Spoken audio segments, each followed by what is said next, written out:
Good morning. Today's topic is arthritis. So arthritis అనే పదం వచ్చినప్పుడు పబ్లిక్కి ఉండే జనరల్ కన్ఫ్యూజన్ ఏంటి అంటే అన్ని ఆర్థరైటిస్ ఒకటేనా కాదా, ఇన్ని రకాల ఆర్థరైటిస్ ఉంటాయి, ప్రతి ఆర్థరైటిస్లోనూ మోకాళ్ళు అరిగిపోతాయా, చేతులు అరిగిపోతాయా, భుజాలు అరిగిపోతాయా. So I will try to educate you regarding the types of arthritis. So the commonest type of arthritis that we see is osteoarthritis. Osteoarthritis అంటే మోకాళ్ళు అరిగిపోవడం, మోకాళ్ళు తుంటి జాయింట్ అరిగిపోవడం, ఇవన్నీ ఆస్టియోఆర్థరైటిస్. దీనికి సపరేట్ కాజ్ ఏమి ఉండదు.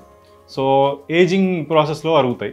సెకండ్ థింగ్ ఏంటి అంటే మీ యాక్టివిటీని బట్టి జాయింట్ అబ్యూస్ అంటారు. జాయింట్ అబ్యూస్ అంటే లైక్ బాడీ వెయిట్ ఎక్కువ ఉన్నా సరే, లేకపోతే ఎక్కువ యాక్టివిటీ స్ట్రెస్ ఏదైనా తీసుకున్నా సరే, as a process of ageing ఇది అరిగిపోతుంది అనమాట. కార్ టైర్ అలా అరిగిపోతుందో జాయింట్ కూడా అలాగే అరిగిపోతుంది.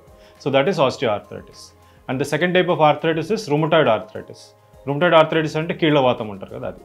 సో ఆస్టియోఆర్థరైటిస్ అనేది లైఫ్ లాంగ్ మీరు మందులు తినాల్సిన జబ్బు కాదు. దానికి సర్జికల్ ట్రీట్మెంట్ ఏదైతే ఉంటుందో అది వన్ స్టాప్ అనమాట. ఒకసారి వన్స్ సర్జరీ అయిపోతే మళ్ళీ దానికి మందులు తీసుకోవడం ఇలాంటివి ఉండవు. బట్ రుమటాయిడ్ ఆర్థరైటిస్ అలాంటిది కాదు. సో వన్స్ మీకు అది డయాగ్నోస్ అయింది అంటే we have to give you medication for a life time. DMarts అంటారు, అంటే disease modifying anti rheumatoid drugs. So వీటి వల్ల మీ డిసీజ్ యాక్టివిటీని కంట్రోల్లో ఉంచుకోవాల్సి వస్తుంది అనమాట. ఎందుకంటే ఈ రుమటాయిడ్ అనే జబ్బు ఓన్లీ కీళ్ళకి సంబంధించిందో జాయింట్కి సంబంధించిందో కాదు, ఇట్స్ అ సిస్టమిక్ డిసీజ్, మొత్తం బాడీ మొత్తాన్ని ఎఫెక్ట్ చేస్తుంది. So that is one type of arthritis. And secondly మనకి ఈ మధ్యలో మోస్ట్ కామన్గా వినపడుతున్న arthritis post viral arthritis or post viral arthrology.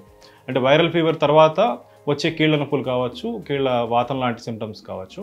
This is also temporary phenomenon. కొద్ది రోజుల్లో మీకు దానికి తగ్గ మెడికేషన్ తీసుకుంటే మేబీ ఒక 2 months 3 months ప్రొలాంగ్డ్ కోర్స్ ఉంటుంది, but it will resolve by it self. So మళ్ళీ దానికి లైఫ్ లాంగ్ మందులు తీసుకోవడం, ఇంకేదోగా కన్వర్ట్ అవ్వడం ఇలాంటివి ఉండే ఛాన్స్ తక్కువ. So the fourth type of arthritis is crystal arthropathy. Crystal arthropathy అంటే ఏంటి అంటే జాయింట్స్ లోపల ఒక సాల్ట్ లాంటి, లవణం లాంటి పదార్థం వెళ్ళి చేరడం అనమాట. సో దీంట్లో మనకి కామన్గా వినపడే పదం ఈ గౌట్ అన్న యూరిక్ యాసిడ్ పెరగడం అన్న ఒకటి. దీనివల్ల వచ్చే ఆర్థరైటిస్ని క్రిస్టల్ ఆర్థరోపతి అంటారు.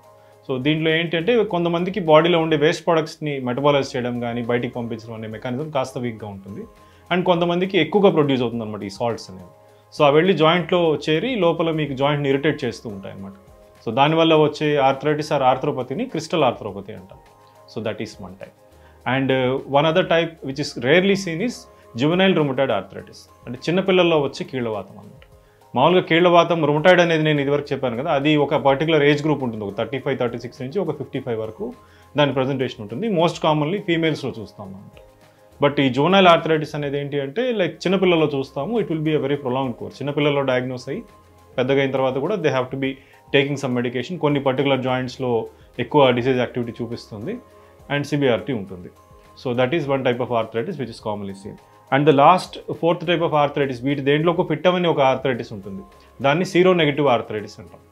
సీరో నెగిటివ్ ఆర్థరైటిస్ అంటే టెస్ట్లన్నీ నెగిటివ్ ఉంటాయి, బట్ కీళ్ళవాతం లాంటి సిమ్టమ్స్ చూపిస్తూ ఉంటాయి అన్నమాట. సో వీటిల్లో మనకు కామన్గా వినపడేది ఈ యాంకిలోజింగ్ స్పాండిలైటిస్ అనే పదం. యాంకిలోటిక్ స్పాండిలైటిస్ అంటే ఏంటి అంటే ఈ కీళ్ళవాతం బాడీ మొత్తాన్ని ఇలా ఒక బెండ్ లాగా తీసుకొచ్చేస్తుంది అనమాట. వెళ్ళే కొద్దీ ఒక ప్రొలాంగ్డ్ కోర్స్ ఉంటుంది. దీనివల్ల లైఫ్ థ్రెటనింగ్ ఏమీ కాదు. And like over course of time అది మెల్లిగా డిసీజ్ యాక్టివిటీ మన బాడీలో చూపిస్తూ ఉంటుంది. జాయింట్స్ని యాక్టివ్గా ఉంచుకోవడం, ఫ్లెక్సిబుల్గా ఉంచుకోవడం దీనికి ట్రీట్మెంట్, ఇంకేమీ ఉండదు సపరేట్గా. సో ఇవేవి కాకుండా ఇంకొక టైప్ ఆఫ్ ఆర్థరైటిస్ ఉంటుంది which is called septic arthritis. అంటే జాయింట్లోకి ఇన్ఫెక్షన్ స్ప్రెడ్ అయిన తర్వాత వచ్చే ఆర్థరైటిస్. దీనివల్ల ఏంటి అంటే జాయింట్ స్మూత్గా ఉండేదాన్ని ఇన్ఫెక్షన్ వెళ్ళి తినేస్తుంది. తినిన తర్వాత లోపల నుంచి ఒక ఇర్రెగ్యులారిటీ ఫామ్ అవుతుంది. ఇర్రెగ్యులారిటీ ఫామ్ అయిన తర్వాత వచ్చే మోకాళ్ళ అరుగుదల కావచ్చు, కీళ్ళ అరుగుదల కావచ్చు, దీన్ని సెప్టిక్ ఆర్థరైటిస్ అంటారు. సెప్టిక్ ఆర్థరైటిస్కి సర్జికల్ ఇంటర్వెన్షన్ మాత్రమే ట్రీట్మెంట్. దీనికి మందులతో కానీ యాంటీబయాటిక్స్తో కానీ యూజువల్లీ రెస్పాన్స్ ఉండదు. సో ఎందుకంటే వన్స్ జాయింట్లోకి ఇన్ఫెక్షన్ వెళ్ళింది అంటే దానికి బయట వెళ్ళే దారి తెలియదు. సో దారి తెలియనప్పుడు జాయింట్ లోపలికే ఉండిపోయి మొత్తం జాయింట్ అంతా తినడం స్టార్ట్ చేస్తుంది. సో దీనికి డిస్క్రైబ్డ్ 2 రకాల ప్రొసీజర్స్ చేస్తామండి జనరల్లీ. సో ఒకటి కీహోల్ ద్వారా లోపలికి మనం వాష్ చేసి లోపల ఉండే ఇన్ఫెక్షన్ని క్లియర్ చేస్తాము అండ్ యాంటీబయాటిక్స్ ఇస్తాము. సెకండ్ థింగ్ ఏంటంటే ఓపెన్ డిబ్రైన్మెంట్. ఒక అడ్వాన్స్డ్ స్టేజ్కి రీచ్ అయిన తర్వాత కీహోల్ ద్వారా చేయడం అనేది మనకి ఎఫెక్టివ్గా ఉండకపోవచ్చు.